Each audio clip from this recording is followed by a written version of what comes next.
Podcast. Aku Damelia dan aku akan membuat belajar kamu jadi lebih mudah dan happy.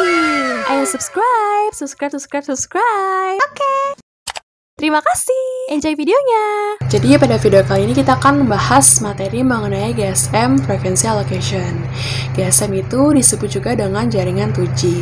Nah, jaringan 2G pembagian frekuensinya atau frekuensi allocation-nya ada bermacam-macam ya.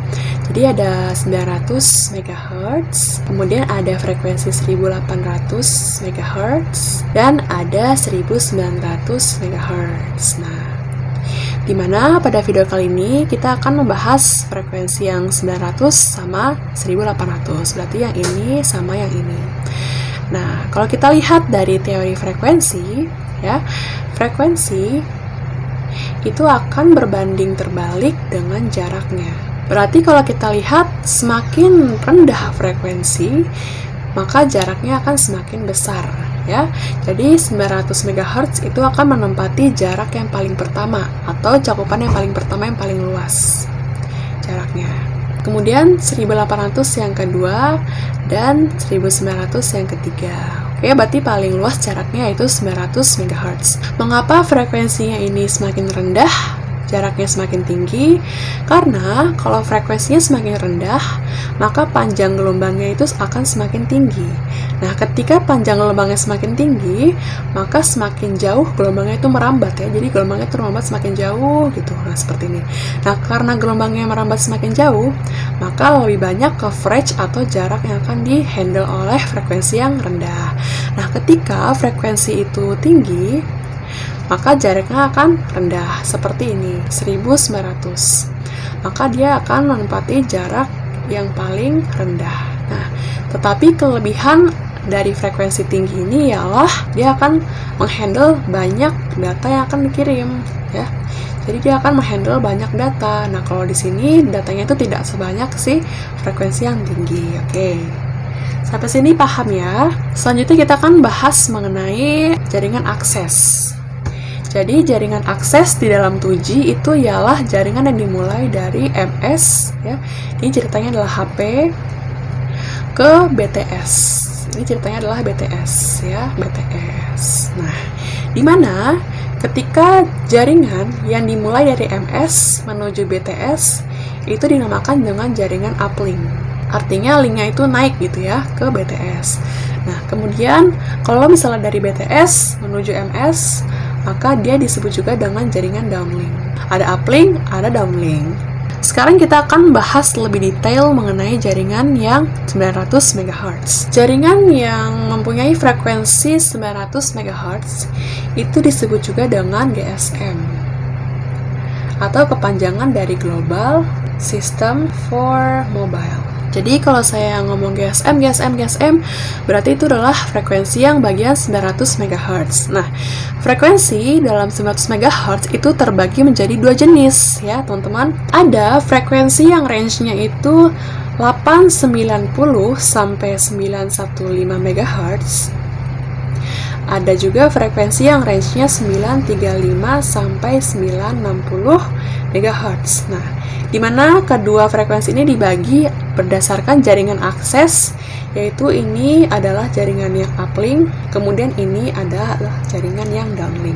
Kalau kita lihat dari gambar ini, maka 900 MHz itu uplinknya dari 890 sampai 915 ya, ini adalah bagian uplink. Kemudian downlinknya itu dari 935 sampai 960. Nah, lalu mengapa uplink ini mendapatkan frekuensi yang rendah dan mengapa downlink mendapatkan frekuensi yang cenderung lebih tinggi? Karena uplink ini kan berasal dari MS ya, atau user. Power yang dikeluarkan oleh user itu lebih rendah ya. Lebih rendah, makanya dia mendapatkan frekuensi yang lebih rendah juga. Sedangkan kalau BTS itu kan powernya yang dikeluarkan oleh si BTS itu kan cenderung tinggi, maka dia akan mendapatkan frekuensi yang tinggi juga. Makanya BTS itu kalau downlink frekuensinya tinggi, kalau uplink MS frekuensinya rendah karena powernya juga rendah. Sampai sini paham? Oke. Nah, di antara frekuensi uplink dan frekuensi downlink itu terdapat gap ya teman-teman. Di sini terdapat gap. Nah, di mana gapnya itu disebut juga dengan channel spacing. Spasi antar channel ini atau CS itu sebesar, bisa kita hitung dengan mengurangkan 935 dengan 915. Berarti kita dapatkan space-nya atau jarak antara channel uplink dan downlink sebesar 20 MHz. Nah, berarti dari sini ya yang ini adalah 20 MHz. Nah, kemudian untuk jarak dari uplink sendiri, ini space-nya ialah 25 MHz. Ini bisa dihitung dengan 915 dikurang 980, oke? Kalau yang ini sama, jadi 960 dikurang 935 sama-sama menghasilkan 25 MHz, oke? Nah, jadi ini adalah jaraknya ya dari uplink 890 sampai 915 itu ialah 25 MHz. Kemudian yang downlink ialah 25 MHz juga, sama ya teman-teman. Oke, paham nyampe sini? Mengapa diperlukan channel spacing seperti ini? Agar frekuensi yang terdapat di dalam uplink dan frekuensi yang terdapat di downlink itu tidak terjadi interferensi. Makanya dibuatlah channel spacing. Oke, kemudian bandwidth yang diberikan kepada jaringan 2G itu masing-masing sebesar 200 kHz. Berarti bandwidth yang diberi adalah 200 kHz. Nah, dengan bandwidth sebesar 200 kHz, kita bisa menghitung AR, FCM, absolute, radio, frekuensi, channel, number. Jadi, berapakah AR FCM-nya? Kita bisa menghitungnya dengan membagi 25 MHz, lalu bandwidth-nya. 25 dikali 10 pangkat 6 dibagi dengan 200 kali 10 pangkat 3. Hasilnya ialah 125. Kemudian 125 akan kita kurangi dengan 1, maka hasilnya 124. Nah, mengapa dikurangi 1 di sini? Karena satunya itu berfungsi sebagai guard. Nah, di sini adalah pengurangan nih. Ini adalah bagian guardnya. Oke, guard band. Jadi akan dikurangi 1. Jadi yang tadinya 125 jadi 124 nya. 124. Kelihatan dari sini ya. Kemudian kita akan bahas juga mengenai duplex spacing. Apa itu duplex spacing? Duplex spacing adalah jarak dari frekuensi pertama dalam uplink ya, seperti ini, dan frekuensi pertama dalam downlink. Oke. Nah, di mana frekuensi pertama dalam downlink ini 935 dikurangi dengan 890. Maka akan kita dapatkan duplex spacingnya sebesar 45 MHz. Nah, jadi seperti ini. Dari sini ke sana sebesar 45 MHz. Sampai sini paham ya mengenai frekuensi 900 MHz. Kemudian untuk frekuensi bagian 1800. Frekuensi 1800 itu juga dibagi menjadi dua bagian berdasarkan jaringan aksesnya, yaitu uplink dan downlink. Kalau yang uplink, dia akan mendapatkan frekuensi dari 1710 sampai 1785. Kemudian untuk bagian downlink, dia akan mendapatkan 1805 sampai 1880. Oke, bisa kita lihat bahwa frekuensi 1800 uplinknya yaitu dari 1710 sampai 1785, kemudian downlinknya dari 1805 sampai 1880.